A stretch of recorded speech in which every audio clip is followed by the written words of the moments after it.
So that's the whole methodology, literally going from cleaning up thinking on the background, because the thinking will start to talk about we'll start to inform what it is that comes out of our mouth when we start to speak, and then speaking, and then we've got the video, and then taking that video as a whole clip that people can watch, and then also breaking down into smaller clips that people can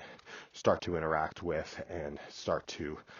that people can start to interact with and start to connect with based on what is meaningful and what is like inspiring for those people, and then we put it out there and people have a chance to start to respond to that stuff. And it's how we go from an idea to something actually real out in the world, at the speed of thought. And it's super interesting to play inside of this game, because as a human being, when we're unrestricted, we're only limited by what